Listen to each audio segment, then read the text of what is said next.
Favourite track I've ever made, I'll probably be Downpipe.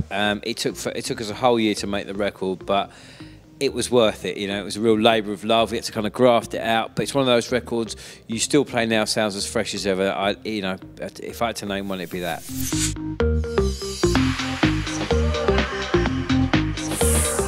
Probably people like Louis Vega and Tony Humphries and those guys, you know, from back in the day, Danny Tenagula.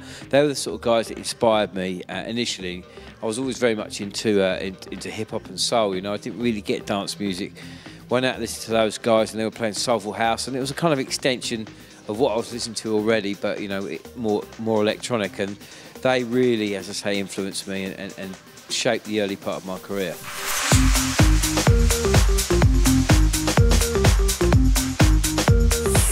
I think the whole EDM thing is a good thing, you know. It doesn't matter what you call it. That's kind of irrespective, and I think too many people are getting hung up on that.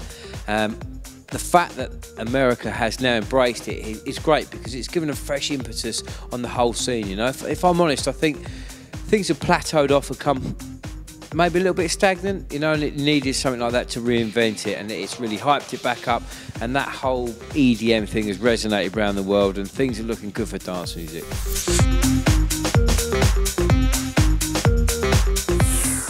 I like to work with so many brilliant people, but I think if I had to name one, it'd probably be Sade, just because I'm such a massive fan of her, and I think the kind of juxtaposition of those two different styles would work really well. I'd like to do something with her.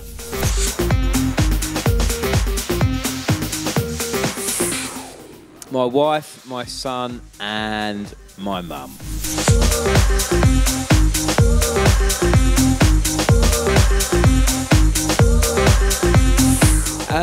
Ibiza, because I think it just has more dimensions to it. I love Miami, but 2 or 3 days, and you know, you either want to call your mum or get out there pretty quickly. So, but Ibiza has a good balance. You know, you can go there and you can be a whole world away from the clubs and that thing, you know, because it has a lot of facets and a lot of sides to it. So definitely Ibiza.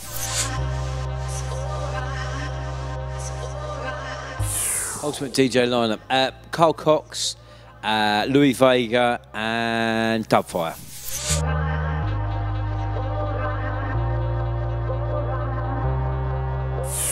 You've got to say Spain, really. I mean, by far and away the best side, you know, best footballing side. The fact that the core of the side will play for one team, you know, I think that's going to be really hard to beat. Fucking no chance.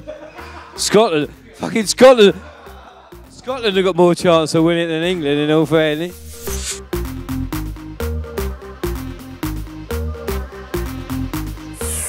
The accent. The fact that no one could understand them.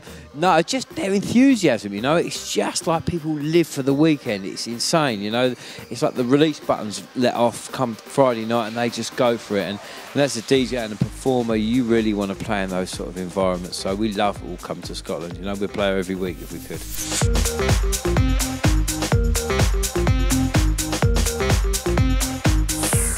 Well, I always wanted to be a professional footballer. That was always my dream, but probably a bricklayer in all fairness.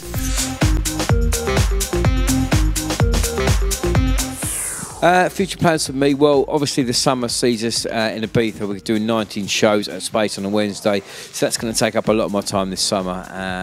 But once that's over, I'm going to put the finishing touches to my album, which I've been working on for the last, crikey, 18 months. And hopefully this time next year we'll be at Coloursfest performing it live.